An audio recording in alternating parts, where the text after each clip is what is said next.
네, 이사야 52장 7절 말씀 봅니다.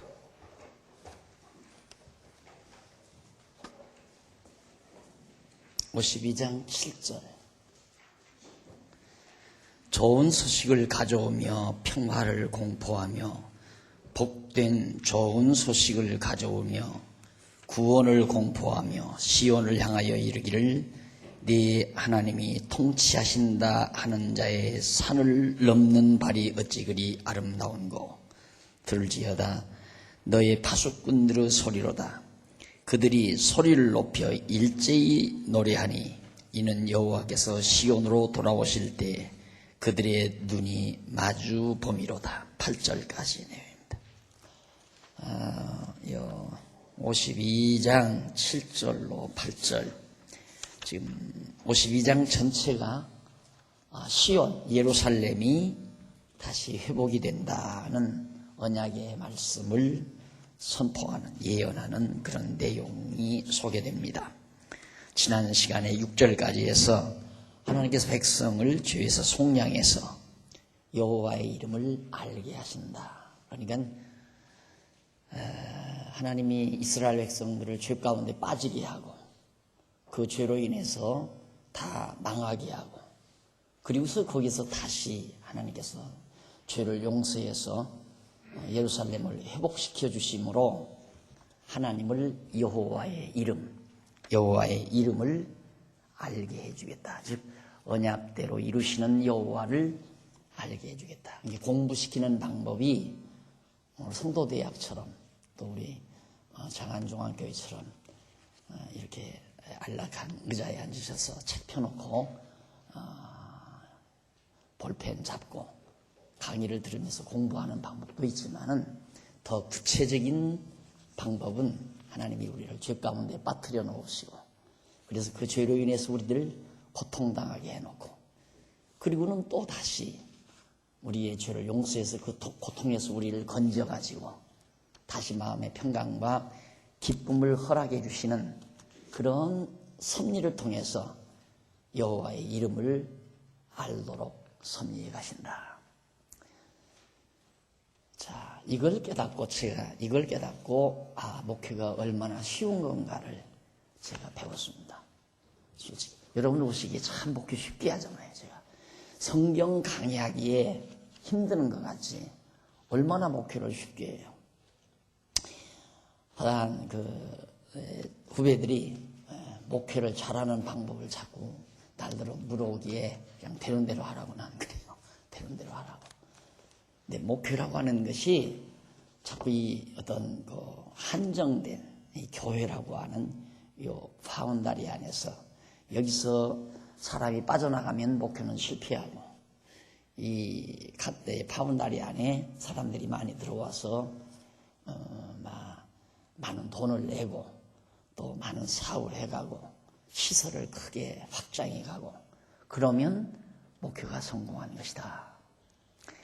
이건 빕스의 눈으로 본 목회 철학입니다. 빕스의 눈으로 본. 적어도 눈 같은 눈으로 본 목회라면 이 우주가 하나님께서 다스리시는 이 세계가 바로 하나님의 목회 광장이죠. 그래서 이런 세계 역사를 통해서 또 대한민국의 역사를 통해서 한 가정의 섭리를 통해서 한 개인의 생애를 통해서 하나님이 여호와이심을, 그 이름을 알게 하시는 일이 곧 목회다. 그러니까 하나님이 당신의 백성들을 가르치는 것이 목회거든요.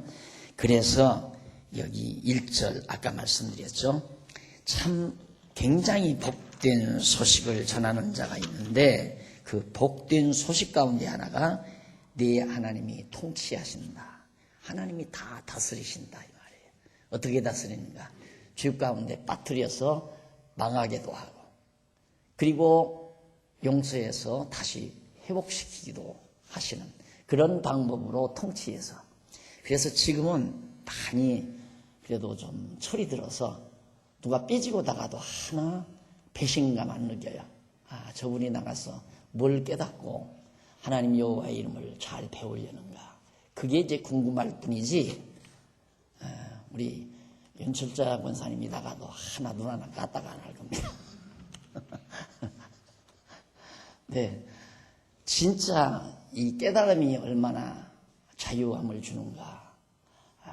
깨닫지 못하니까 마음이 옹졸해지니까 보는 시야가 좁고, 보는 시야가 좁으니까 많은 스트레스를 받고 그런 거거든요. 이게 자기의 생애도 마찬가지예요. 그냥 우리들이 괴롭고 갈등 겪는 것이 요만큼 시간 거예요.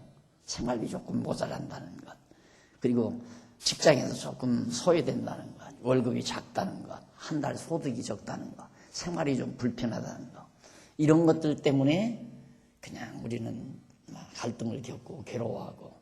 그런데 조금 눈을 활짝 떠서 하나님이 나를 섭리해 가시는 그 큰 통치, 다스리심을 안다면, 하나님은 나를 그렇게 당신의 이름을 깨달아 알게 하기 위해서 지금 이런 곤고한 날도 주고, 때로는 우리를 형통한 날 주어서 웃게도 해 가시는구나. 이렇게 생각하면 여호와의 이름을 알게 하는 방법이 형통함만이 아니에요. 곤고함도 형통함도 모두가 합력해서 여호와의 이름을 아는 좋은 일을 이루어 가시는 거죠. 따라서 곤고함도 좋은 거고, 형통함도 좋은 것이고, 멸시도 좋은 것이고, 존대도 존경받는 것도 좋은 것이고. 네, 그런 과정을 통해서. 그런데 우리는 자꾸만 극단적인 사고, 이분법적인 사고, 곤고한 건 싫고, 형통한 것만 좋고, 존경받는 건 좋고, 멸시받는 건 싫고, 이렇게 지혜롭지 못한 기존의 생각의 틀을 가지고 있으니까 생활이 불행한 거예요. 오늘 저녁 김치를 썰어서 찬밥을 넣고 끓인 그것들은 뭐라고 그래요? 뭐 하신 분은 꿀꿀이죽이라고 하는데, 나는 꿀꿀이죽이 아니라 김치와 밥으로 만든 짬뽕이라고 짬뽕 한식 정식이라고 내가 그렇게 얘기를 했는데, 그걸 먹는데 그래요. 목사님은 아무거나 잡수니까 참 좋다 그러더라고요. 그게 문제예요. 뭐 비싸고 좋은 것만 먹어야 된다는 것이 그게 문제란 말입니다. 그냥 되는 대로, 상황되는 대로, 죽이면 어떻고 밥이면 어떻고 고기면 어떻고, 정말 풀 죽이면 어떠냐, 나물이면 어떠냐 이거죠. 그렇게 우리가 살 줄 아는 생각의 틀이 곧 지혜입니다. 그러면 만사가 다 해결해요. 그러니까 하나님이 여호와의 이름을 알게 하시는 그 놀라우신 통치, 다스리심, 이걸 우리가 대전제로 놓고 늘 살아가셔야 된다. 그래서 이제 하나님이 회복하신단다. 그 소식을, 그런 좋은 소식을 가지고 온다 이거죠. 그래서 7절, 8절이 시온이 회복된다. 자, 회복에 대한 노래. 내가 회복이 된다고 노래한다. 노래가 바로 너희들 들을지어다. 너희 파수꾼들이 소리로다. 파수꾼들이 지금 많은 소리를 지르는데, 일제히 노래하니 이는 여호와께서 시온으로 돌아올 때에 그들의 눈이 마주 봄이로다. 시온으로 돌아올 때에 성의 많은 대면에서 파수꾼들이 여호와의 전을 대면해서, 그러니까 하나님을 경외하는 여호와의 전을 바라볼 수 있는 그런 놀라운 회복의 날이 돌아온다. 그래서 기쁘고 즐겁다는 거죠. 그런데 문제는 우리가 그 기쁨에 빠져버리면 어리석은 겁니다. 하나님이 왜 나를 건강하고 즐겁게 하셨을까? 건강하고 즐겁게 하신 것이 목적이 아니라 그건 수단이에요. 나에게 건강을 주고 형통함을 주고 풍요로움을 주고 이렇게 하는 것은 방법이에요. 뭐를 위한? 여호와의 이름을 알게 하기 위한 방편이다. 그러니까 하나님께서 시온을 회복해 주었을 때 노래한다. 무슨 노래? 여호와의 이름을 찬양하는 거죠. 할렐루야라고 하는 언약대로 이루시는 여호와의 이름을 찬양하는 그것이 바로 지혜자의 노래임을 알 수 있습니다. 그 다음 9절로 10절 예루살렘의 황폐한 것도 노래해야 하는 까닭에 대해서 증언합니다. 왜 예루살렘의 황폐한 것, 다 그 황폐한 것을 왜 노래해야 되는가? 황폐한 것은 노래는 그냥 불만을 해야 되잖아요. 그것도 노래를 해야 한다 라고 그렇게 증언하는 그런 내용인데, 너 예루살렘의 황폐한 것들아, 다 황폐한 것들아, 기쁜 소리를 발하여 함께 노래할지어다. 다 망한 자들도 하나님을 찬양하라 이 말이죠. 쉽게 말하면 다 폐허가 된 예루살렘, 너희들도 기쁜 소리로 발해서 함께 노래해라. 왜냐하면 그 이유는 여호와께서 그 백성을 위로하셨고 예루살렘을 구속하셨기 때문에 다 황폐된 예루살렘도 하나님께 노래를 불러야 된다. 이게 이제 아직 이사야가 지금 200여 년 이후에 이루어질 일을 내다보면서 확신 속에서 소망을 가지고 예언하는 거거든요. 그러니까 우리는 이 내용을 지금 성경에서 보고 확신하는 거죠. 꼭 이사야가 예언하는 말을 듣는 게 아니라 예언한 글을, 기록을 우리는 성경에서 보고, 우리가 지금의 처지가 황폐된 예루살렘과 같은 처지를 할지라도, 내 가정이 황폐되고 내 나라가 황폐되고 내 삶의 터전이 황폐되어 있다 할지라도 200년 후에 회복될 하나님의 섭리를 바라보면서 노래를 잃지 말아야 된다. 소망을 간직하고 살아야 된다. 라는 의미를 담고 있는 겁니다. 그러면서 이사야 선지자가 바벨론에 의해서 황폐해진 예루살렘이 노래해야 하는 까닭과 그 백성을 구속하여 위로하셨기 때문이라고 지금 말하는 거죠. 그러면서 여호와께서 열방의 목전에서 그 거룩한 팔을 나타냈었으므로 많은 열방들, 이방 대적들이 보는 눈앞에서 하나님께서 예루살렘을 구원해주는, 하나님의 택한 백성들을 구원해주는 모습을 보여줬다 이 말이죠. 신나잖아요. 얼마나 대적들이 속이 터지겠습니까?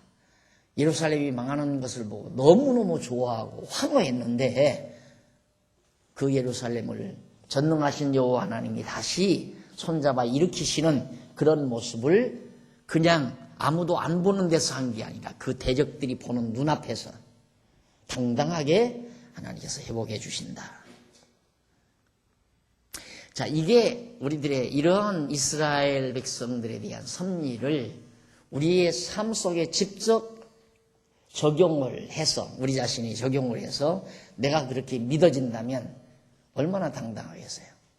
낡아진 옷을 입어도, 구닥다리 옷을 입어도, 좀 좁은 공간에서 생활을 해도, 좀 남보기에 초라한 모습으로 살아가도 전혀 그것 때문에 웅크러들거나 그것 때문에 자학하는 어리석고 미련한 지혜롭지 못한 삶은 살지 않는다 이 말이죠.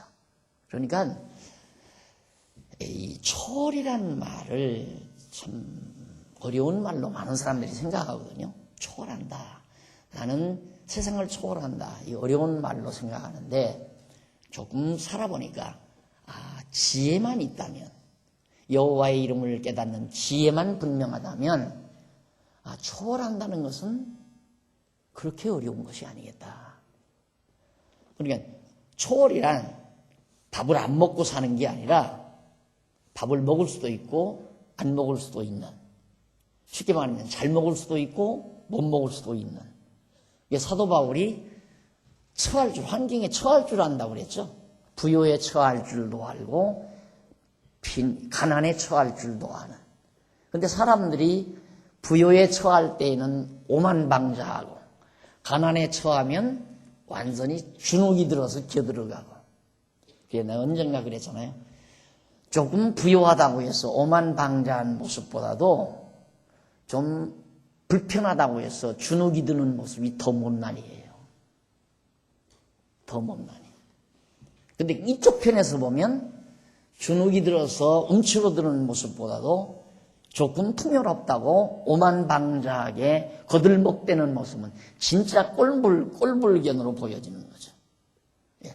그런 것 정도는 적어도 지혜자들은 정말 초월하며 살 수 있는 하나님의 말씀의 능력이죠. 그런 것들이. 그래서 자유로워진다. 삶이 자유로워진다.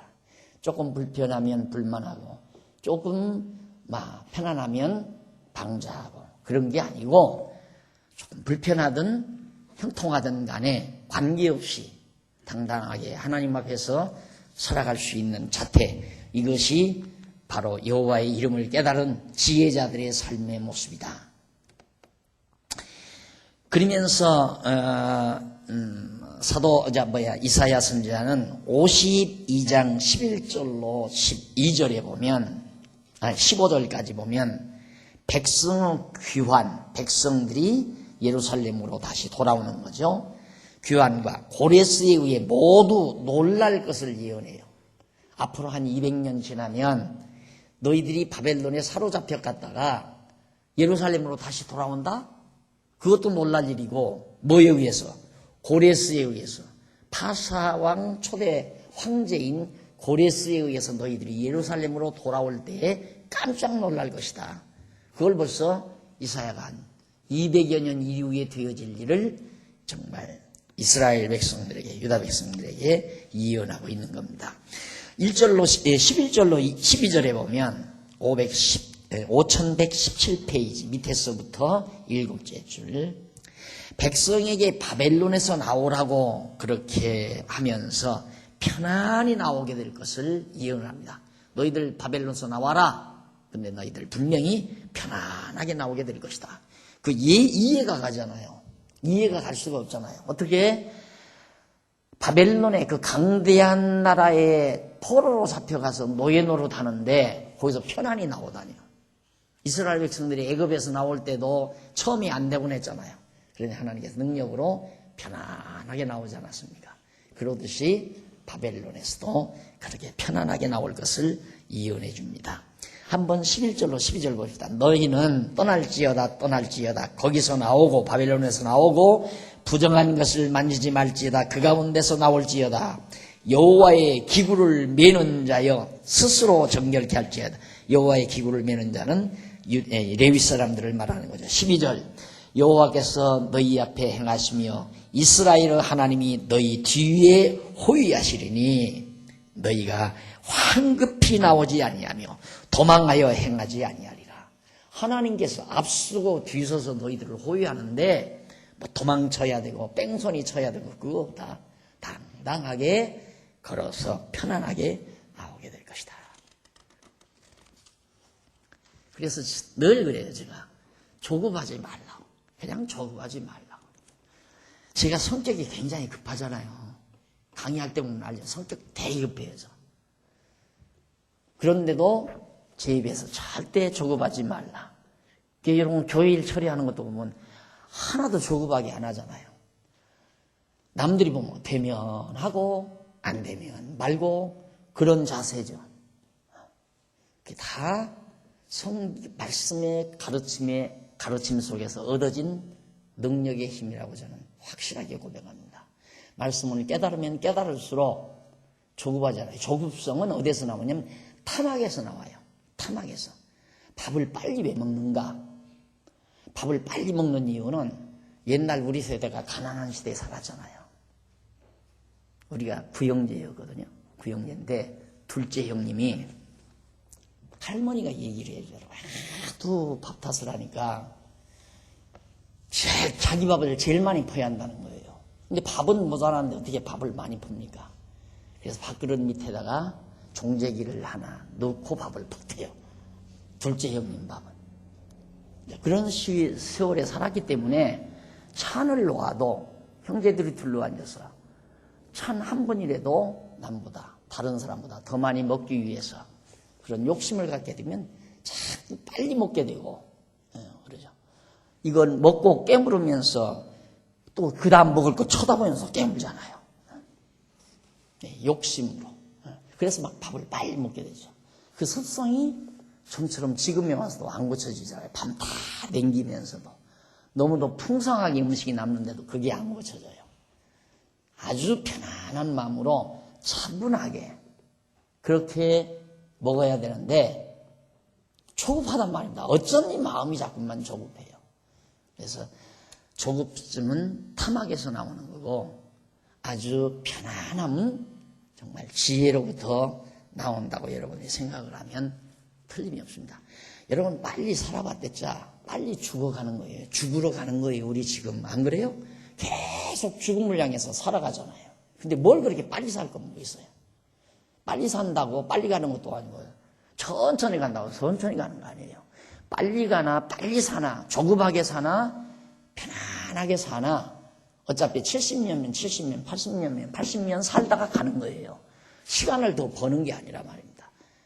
하나님이 살게 하시는 대로 편안하게 살아가는 그런 자태, 이것도 역시 하나님께서 앞뒤로 나를 호위하시고 인도하신다는 생각이 들면 조급할 것도 없고 두려울 것도 없고 도망칠 것도 없고 당당하게 편안하게 갈 수가 있다. 자, 그러면서 이제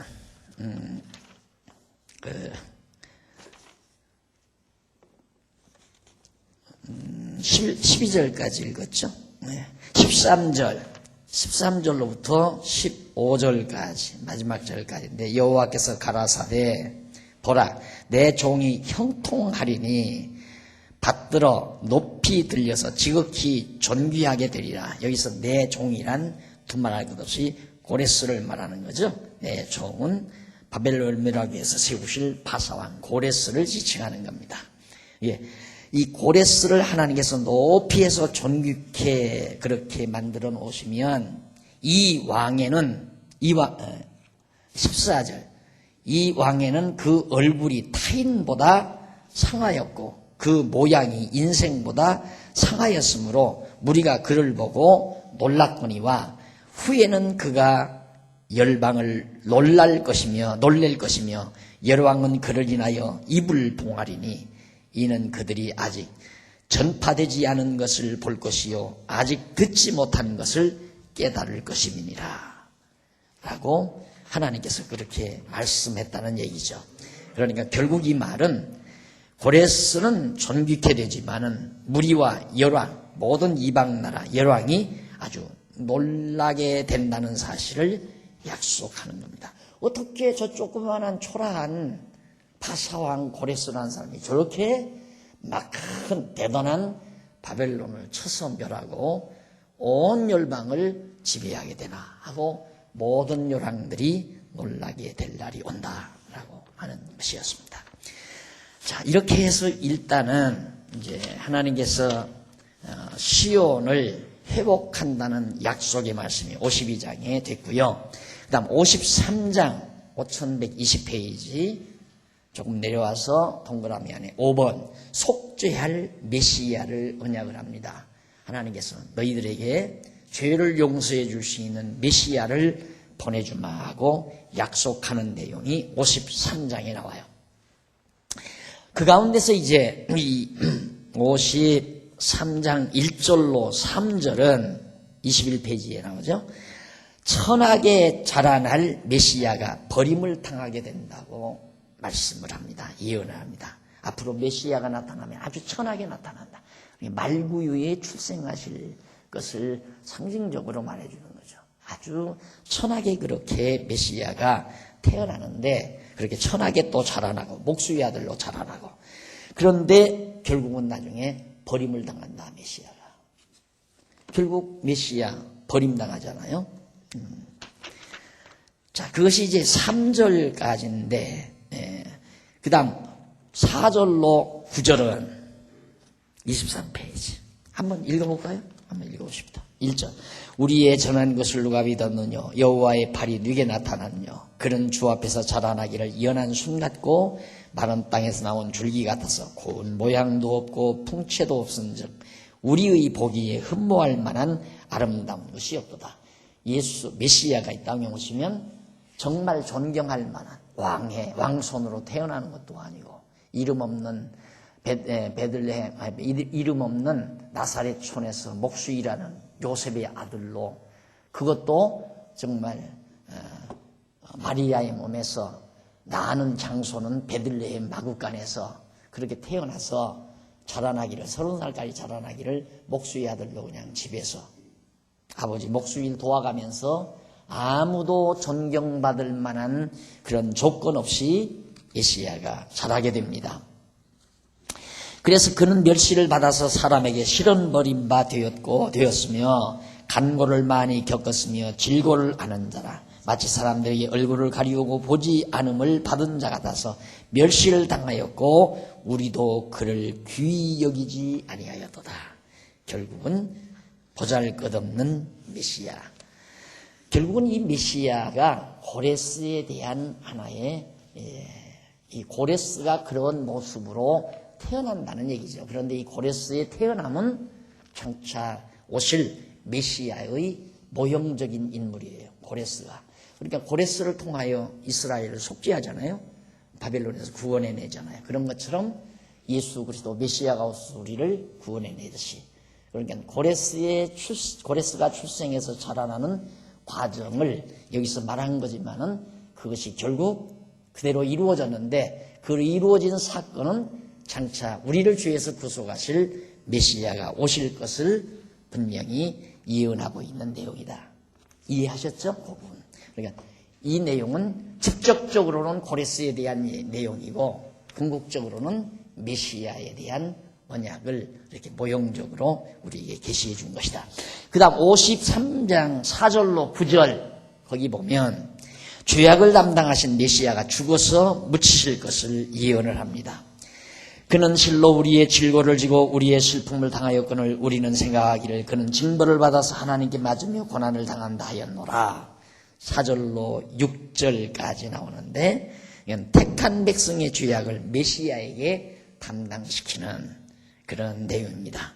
그러니까 이스라엘을 구원할 자 고레스가 태어나지만 고레스가 역시 모든 백성들의 이스라엘 백성들의 죄를 다 담당하는 거예요. 따지고 보면.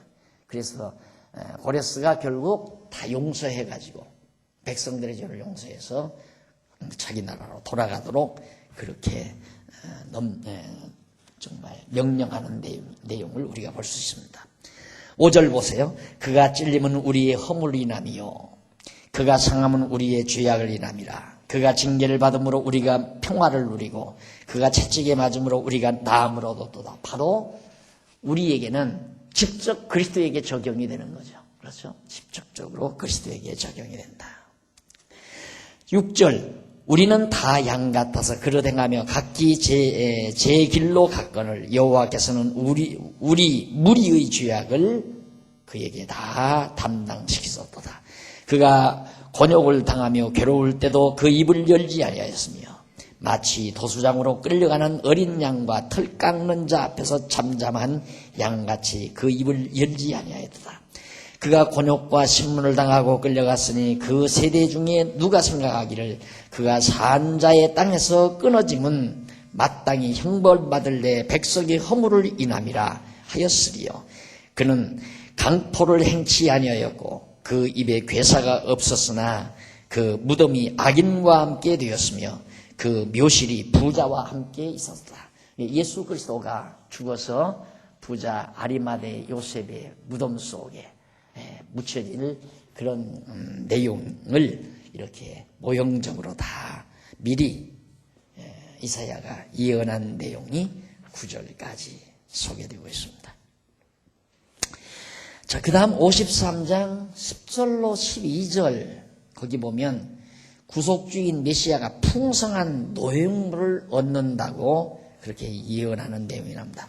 여호와께서 그로 상함을 받게 하시기를 원하사 질고를 담당케 하셨은즉 그 영혼을 속건제물로 드리기에 이르면 그가 그 씨를 보게 되며 그 날은 길 것이요 또 그의 손으로 여호와의 뜻을 성취하리로다. 가라사대 그가 자기의 영혼에 수고한 것을 보고 만족히 여길 것이라. 나의 의로운 종이 자기 지식으로 많은 사람을 의롭게 하며 또 그들의 죄악을 친히 담당하리라. 이러므로 내가 그로 존귀한 자와 함께 분깃을 얻게 하며 강한 자와 함께 탈취한 것을 나누게 하리니 이는 그가 자기 영혼을 버려 사망에 이르게 하며 범죄자 중 하나로 헤아림을 입었습니다. 그러나 실상은 그가 많은 사람의 죄를 지며 범죄자를 위하여 기도하였느니라 하시니라. 메시아에게 적중되는, 그리스도에게 적중되는 이 은혜의 말씀입니다. 자, 물론 고레스도 전쟁에서 많은 노량을 얻었죠. 생각해 보십시오. 그 바벨론이 그 풍요로움을 누리고 부를 누릴 때에 그때 바벨론을 쳐서 바사가 승리를 했으니까 그 모든 보화가 다 누구 겁니까? 고레스 것 아니에요. 바사의 것. 그래서 고레스가 유대인들에게도, 예루살렘 이스라엘 백성들에게도 너희들 가지고 가라. 바벨론 느부갓네살이 가져다가 잔뜩 창고에다가 쌓아놓은 보물들을 창고문을 열고 다 내주잖아요. 그래서 그걸 가지고 예루살렘으로 유대인들이 다시 돌아오게 됩니다. 자, 이런 일들이 바로 이제 장차 그리스도께서 우리에게 영적인 풍요로움을 가져다 주실 놀라운 섭리를 모형적으로 보여주신 귀한 사건입니다. 그 다음 이제 5129페이지 두 번째, 양쪽 가로 두 번째 나오는 내용인데요. 백성 통치에 대한 언약입니다. 자, 그러면 1번, 아까 쭉 올라가서 1번이 어딘지 한번 보십시다.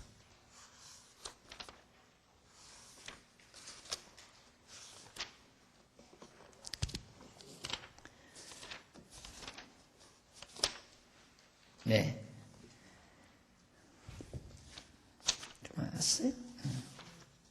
1번은 72페이지 나와요. 5072페이지에. 자, 그러니까 적어도 이렇게 봐야 돼요. 그러니까 참 어렵다는 얘기입니다. 책으로 의사를 전달한다는 것은 독자가 치밀하게 논리성을 부여해서 읽지 아니하면 제가 전하고자 하는 내용이 전달되지 않는다는 얘기죠. 그러니까 이거 책을 쓰면서도 답답한 거예요. 내가 이렇게 지금 이걸 쓰는 내용을 독자가 그대로 전달받을 것인가. 그래서 어떤 때는 한 말 또 하게 되고 한 말 또 하게 되고 반복해서 말하게 되고 앞에 선 걸 다시 걷어잡아서 또 정리해주고 친절하게 한다고 열심히 하지만은 이렇게 전달받아요. 1번 백성의 구속에 대한 언약, 백성 구속해 줄 것을 언약. 자, 쉽게 말하면 바벨론에서 예루살렘으로 돌아오면 뭐예요? 일로 돌아오면 뭐예요? 돌아다 놓으면 여기 회복, 뭡니까? 귀환, 네? 회복이죠. 회복만 해주면 뭐예요? 이렇게 돌아오도록만 하면 다시 통치죠. 다스려줘야죠. 내가 너희들을 다스려주겠다. 그게 바로 두 번째 54장에서부터 58장까지 나오는 내용입니다. 이렇게 해야 이렇게 되잖아요. 하나님은 우리를 권고함 속에서 건져내 주실 뿐만 아니라 이제는 우리들을 보호하시고 지키시고 다스려 주신다. 우리를 인도해 주신다. 다 다스려. 목자가 양들을 인도해 주듯이 다스려 주듯이 길러 주듯이 하나님께서 당신의 백성들을 보호하시고 길러 주신다. 다스려 주신다. 이렇게 성경을 이해해야 힘이 진짜 나죠. 그게 믿어지면. 그러니까 이게 정말 몇 장을 연거푸 이렇게 지나서 한 묶음으로 한 논리로 이어져야 된다는 얘기죠. 그러면 어떻게 통치에 대한 언약을 해 주시는가? 첫 번째, 우선 54장 동그라미 넘어가서 30페이지, 5130페이지에 보면 우선 뭐부터 번성하도록 다스려 주신다. 그러니까 자손이 번성하는 것이 그냥 생리적인 현상으로 되지는 거 아니에요. 요즘에는 완전히 이제는 신을 무시하니까 거의 다 공산주의자들만 유물사관을 가지고 있는 게 아니라 완전히 이제는 뭐 이념 초월해서 하나님 무시해버리니까 자연스럽게 유물사관 안에 다 접하게 돼요. 그래서 이 자손들을 낳는 걸 하나의 이제 생리적인 현상으로 보고 거기다 더 들어가서 화학적 반응이래요. 화학적인 반응. 그러니까 남자와 여자의 화학물질이 서로 만나서 자손들을 낳는다는 거죠. 그런 정도까지 사람들의 정신세계가 다 망가져 버렸습니다. 그러다 보니까 요즘 어떤 게 심각한 게 뭡니까? 심각한 거예요. 초등학교 학생 10명 가운데 4명이 정신병자래요. 정신환자. 심각한 거 아니에요? 우리 지금 제가 우리 교회가 지금 굉장히 목표를 두고 지금 밀고 나가는 그 방향이 뭡니까? 이제 태어나는 어린 생명들, 우리들의 귀한 자손들 아니에요. 저것들을 이 더러운 흙탕물 속에다가 헤엄치고 흙탕물 속에서 헤엄치고 살게 하지 아니하고 가능만 하면 좀 더 맑은 물 속에서 헤엄치며 살도록 만들어 보려고 하는 것이 우리 교회의 어떤 교육 목표 아니에요. 심각한 겁니다. 그러니까 어려서부터 이 정신세계를 일깨워줘야 돼요. 영혼의 세계를 일깨워줘야 돼요. 그럼 정신환자 안 돼요. 그런데 전혀 그것 없이 컴퓨터하고 핸드폰만 가지고 그냥 게임만 하고 살다 보니까 이게 완전히 그냥 기계처럼 돼버려요. 이 두뇌 자체가 기계 움직이는 것처럼. 그러니까 정신세계가 빈약해지니까 완전히 정신병자가 돼버리는 거죠. 정신이 빈약해져가지고. 그래서 조금만 어려운 일이 와도 견디지를 못하는 겁니다. 이게 생각해 보세요. 이 두뇌가 얼마나 중요한 건지. 이 두뇌가 인체에 있어서 가장 한 본부인데 이것이 무슨 컴퓨터처럼 컴퓨터의 조직처럼 그렇게 두뇌가 똑같이 닮아져 버리면 한 곳에서 조금만 문제가 생기면 완전히 망가져 버리고 마는 거예요. 그거 똑같은 거죠, 인간이. 그러니까 정신세계를 일깨워 주어야 이 정신세계, 영혼의 세계가 육체를 장악하는 그런 인간으로, 인간다운 인간으로 성숙할 수 있다는 얘기입니다. 그래서 내가 유아세례를 주면서 적어도 이 얘기가 본인이 하나님을 여호와로 예수를 그리스도로 고백할 때까지는 책임을 지켰느냐고 그거 하나 묻고 다 준 거예요. 책임지다는 거예요. 꼭 교회 학교 빠지지 않게 반드시 교회 학교에 출석 잘 시켜가지고 어쨌든 우리 교회로서는 최고의 선생님들을 등용해서 최고로 실력 있는 선생님들을 등용해서 가르치려고 노력을 하는 거니까. 그래서 지금 제가 성도대학 시키는 것도 교사 양성이에요. 그래서 보람을 느끼는 거죠. 젊은이들이 공부하니까 공부하고 나면 가르치고 싶거든요. 그게 얼마나 강한지 여러분 지금 눈으로 보잖아요. 얼마나 이 말씀 깨닫고 가르치고 싶으면 좋은 직장 버리고 아무도 없는 허허벌판에 가서 가르치려고 출발을 하겠어요. 가르치고 싶은 마음이 생겨요. 또 가르치는 일에 열정으로 봉사하고 싶은 마음이 생기는 거고. 제가 그랬잖아요. 말씀 조금 깨닫고 나니까 아무것도 귀찮아요. 아무것도 귀찮고 꼭 하고 싶은 일이 성경 가르치는 일. 그게 20살, 20대 초반에 됐던 일 아니에요. 그때 유혹이 참 많았어요. 그때 시골 사람이 서울로 올라가서 공부할 길이 열리면 그건 대성입니다. 대성. 그 당시에. 그런데 제가 그림을 좀 그리니까 서울에서 오신 어떤 아저씨가 야 너는 서울에 가야 성공한다. 내가 너 직장 알선해 줄 테니까 무조건 가라. 나중에 후회하지 말고 그러더라고요. 그런데 가르치고 싶으니까 귀에 안 들어와요. 그래서 당장 시골에 내려가서 야학 시작했잖아요. 야학. 이게 성도대학을 통해서 성경 말씀 배우고 나면 우리 젊은 일꾼들이 교사로 봉사하게 될 거고 그런 좋은 인재들을 통해서 우리 자라는 애기들 여러분의 손자 손녀들을 신앙 안에서 바르게 양육하는 그러한 일이 매우 중요하다고 생각합니다. 그냥 하나님께서 이렇게 자손들 번창해서 키워놓으면 뭐예요? 다 정신환자 만들어버리면 끝나는 거죠. 그래서 이 54장 1절로 3절에 보면 자손을 번창시키실 것과 장막틀을 넓히실 것을 다 어떻게 하나님께서 통치를 하는데 우선 자손을 많이 번창시키면 터전이 필요하잖아요. 생활의 터전.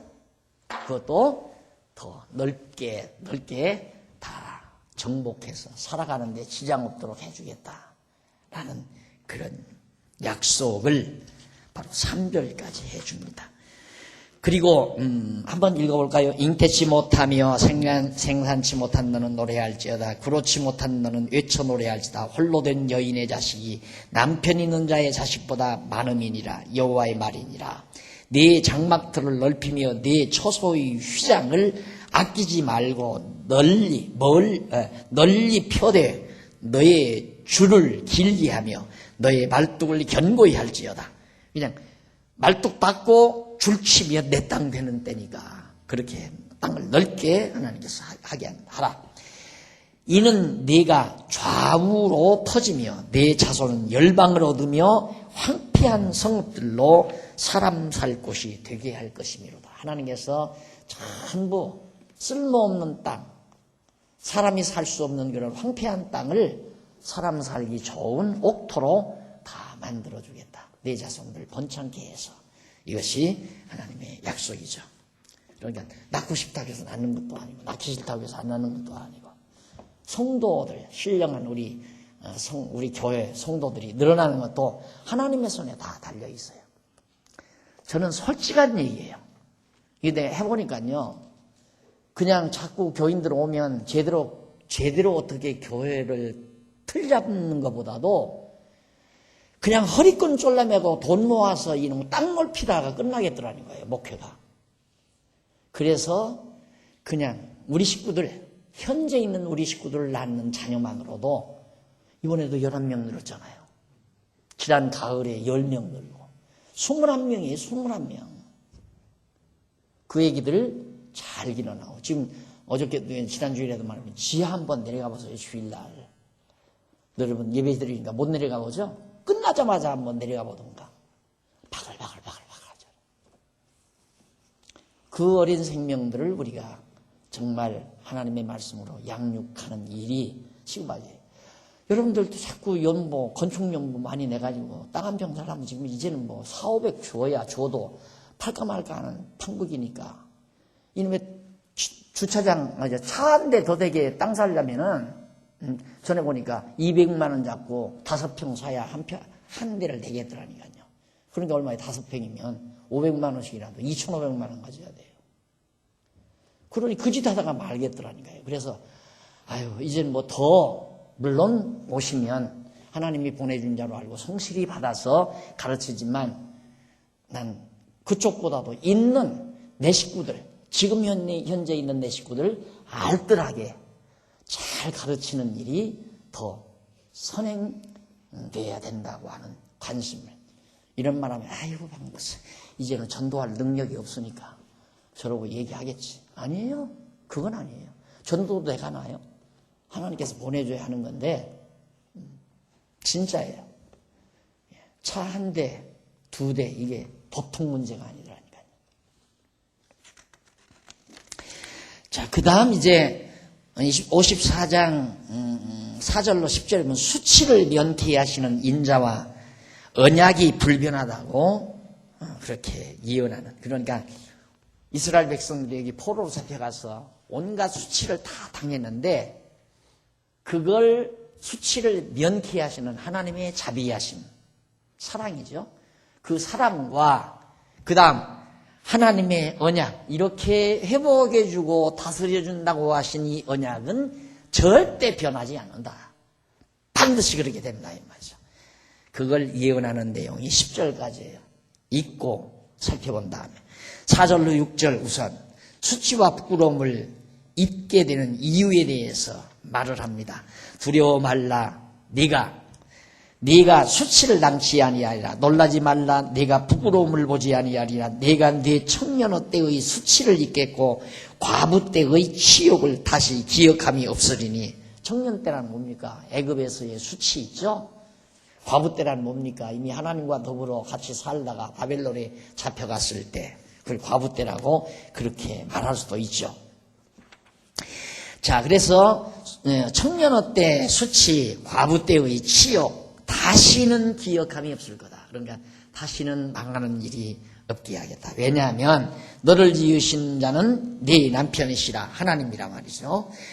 그 이름은 만군의 여호와시며 네 구속자는 이스라엘의 거룩한 자시라. 온 세상의 하나님이라 칭함을 받으실 것이며 여호와께서 너를 부르시되 마치 버림을 입어 마음에 근심하는 아내 곧 소시의 아내 되었다가 버림을 입은 자에게 함같이 하실 것임이니라. 네 하나님의 말씀이니라. 6절까지죠. 하나님께서 정말 남편 되시는 하나님께서 이스라엘을 버려버렸어요. 그러니까 과부가 됐잖아요. 과부가 돼가지고 바벨론으로 가가지고 온갖 치욕을 다 겪었죠. 그런데 하나님께서 다 용서하고 다시 받아주겠다 이거죠. 그게 이제 구체적으로 이해하는 게 호세아 아닙니까? 호세아에게 너 음란한 아내를 다시 아내로 맞아들여라. 음란한 여자를 아내로 맞아들여라. 왜? 하나님이 그 심정을, 아내와 같은 이스라엘 백성을 바벨론으로 내쫓아버리시던 그 하나님, 그리고 그 이스라엘 백성을 다시 받아들여서 아내로 맞아들이는 하나님의 심정을 호세아 선지자로 하여금 직접 경험하게 하시려고 그렇게 말씀하시는 내용이 거기 소개됩니다. 그 다음 이제 7절부터 8절 34페이지 밑에서부터 8줄 나오죠. 여호와께서 잠시 버린 택한 백성을 긍휼히 여기실 것을 예언합니다. 잠시 그렇게 버렸지만 택한 백성들을 바벨론으로 잠시 보냈지만 반드시 긍휼히 7절 8절 읽어보십시다. 내가 잠시 너를 버렸으나 큰 긍휼로 너를 모을 것이요 내가 넘치는 진노로 내 얼굴을 내게서 잠시 가리웠으나 영원한 자비로 너를 긍휼히 여기리라. 네 구속자 여호와의 말이니라. 언약대로 이루시는 자의 말이니라. 그러니까 반드시 이루어준다 이거예요. 버린 것 같지만 그건 잠시 버린 거고, 안 쳐다보는 것 같지만은 잠시 얼굴을 돌이킨 거다. 영원히 그러는 거 아니다. 다시 얼굴을 맞댈 것이고 다시 찾는다. 약속하시면서 언약대로 이루시는 여호와의 말이니라. 그러면서 이제 9절로 10절 35페이지 중간 조금 내려와서 다시 노하지 아니하신다는 여호와의 인자와 언약이 변치 않는다는 사실, 이것을 예언하는 내용입니다. 9절 보십시다.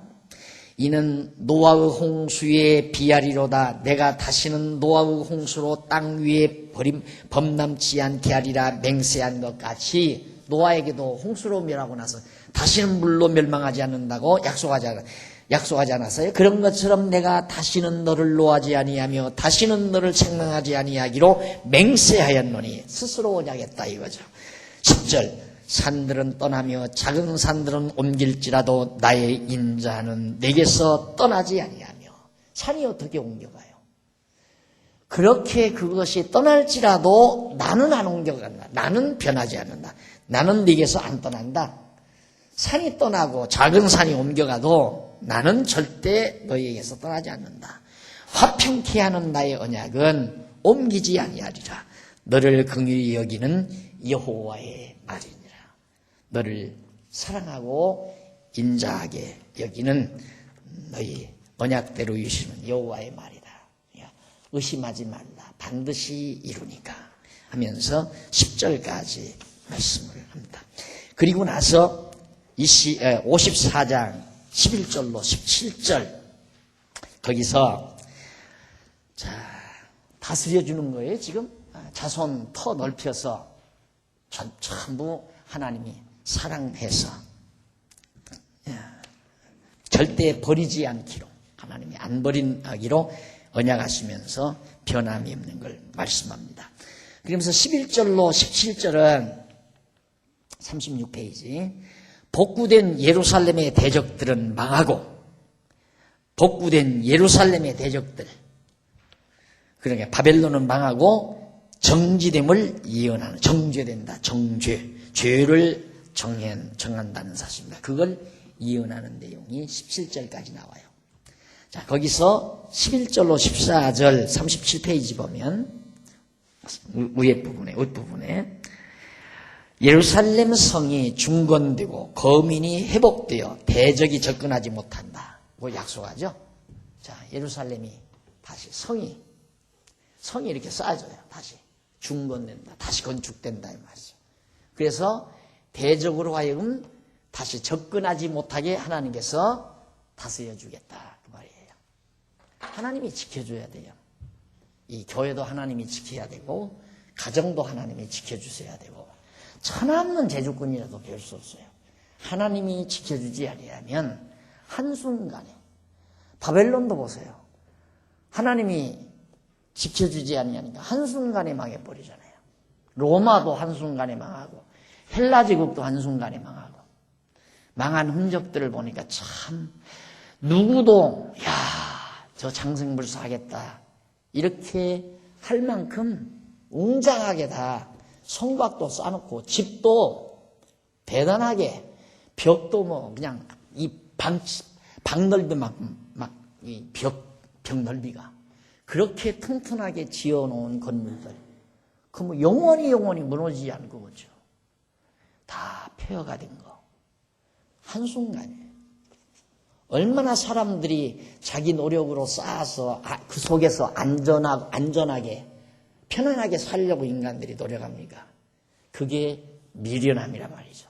하나님이 나를 지켜주어야 하나님의 보호와 통치 아래서 살아갈 때만이 진정한 참 평안과 안정감이 있는 거지, 인간의 노력으로는 항상 불안한 거예요. 왜? 자기가 자기 능력을 알아요. 그렇기 때문에 불안한 거예요. 인간적일수록 더욱 불안합니다. 더욱. 그래서 우리가 정말 살아계신 하나님을 이렇게 의지하고 그 하나님을 섬기면서 산다는 것이 안 살아보면 몰라요. 안 살아본 사람은 그게 얼마나 복인지 알잖아요. 그 안에서 참 평안을 얻고 안정감을 얻으니까. 자, 그러면서 대적을 접근하지 못하게 한다. 자, 11절.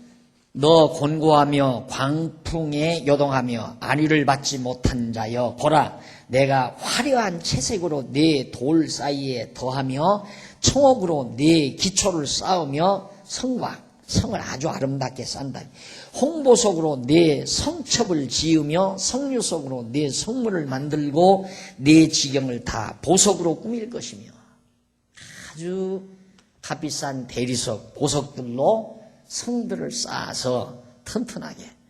바로 하나님이 바로 보이는 성도 회복해 주지만은 하나님이 친히 보호자가 된다. 네 모든 자녀는 여호와의 교훈을 받을 것이니 네 자녀는 크게 평강할 것이며, 우리들이 난 자녀들이 정말 하나님의 말씀의 교육을 잘 받는다면 한평생 마음을 편안히 가지고 살지만, 그렇지 않으면 불안하고 초조한 마음으로 살 수밖에 없는 거죠. 너의 의로 설 것이며 학대가 내게 멀어질 것인즉 네가 두려워 아니할 것이며 공포 그것도 너를 가까이 못할 것이라. 아무 두려움도 없이 된다. 14절까지입니다. 그러면서 15절로 17절 거기는 택한 백성을 대적하는 자들을 패망하고 정죄당하게 한다고 하는 말씀입니다. 15절. 그들이 모일지라도 나로 말미암지 아니한 것이니 누구든지 모여 너를 치는 자는 너를 인하여 패망하리라. 대적들이 모여서 전쟁에 침략해 온다 할지라도 하나님께로 말미암는 것이 아니니까 패한다 이거예요.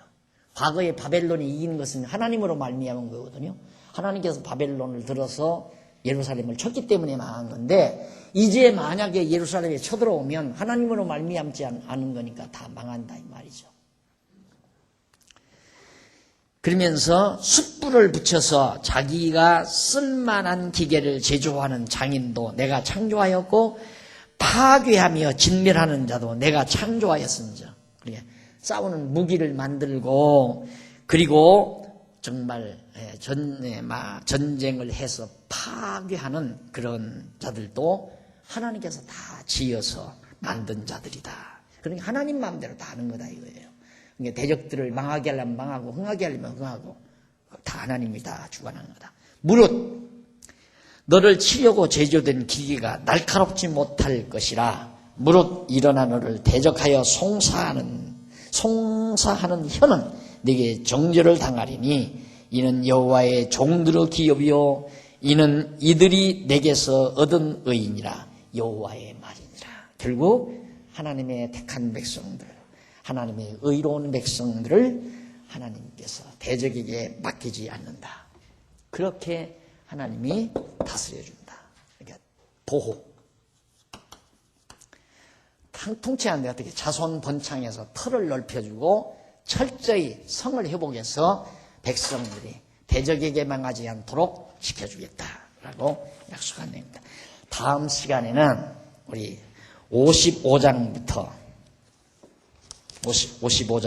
나오는 확실한 은혜를 언약하는 내용입니다. 하나님께서 분명한 은혜를 베푸실 것을 약속하는 말씀을 우리 55장부터 배우기로 하고 오늘 강의 여기서 마무리합니다. 기도하십시다. 살아계신 하나님 아버지, 은혜와 사랑을 진심으로 감사합니다. 하나님께서 우리에게 권고한 날과 형통한 날을 주소서 여호와 경외하기를 깨달아 알게 하는 이 놀라우신 하나님의 섭리를 우리 항상 마음속 깊이 간직하고 살게 해 주시옵소서. 우리 어떠한 경우라도 흐린 날이나 밝은 날이나 건강한 때나 나약할 때나 어떠한 경우라도 항상 모든 일을 합력하여 아름답게 선하게 이루어 가시는 하나님의 능력을 믿고 당당하게 살아가는 슬기로운 종들이 되어지도록 주님이 인도해 주시옵소서. 우리들의 생각을 넓혀주시고 보는 시각도 넓게 해주셔서 지혜로운 하나님의 백성들로 살아갈 수 있도록 늘 항상 지켜주시옵시기를 비우며 어두운 밤길 돌아가는 길도 하나님 지켜주시고 주 안에서 다시 만나는 날까지 그 순간까지 하나님의 보호하심이 함께 하시옵시기를 비우며 예수님의 이름으로 기도드립니다. 아멘. 하늘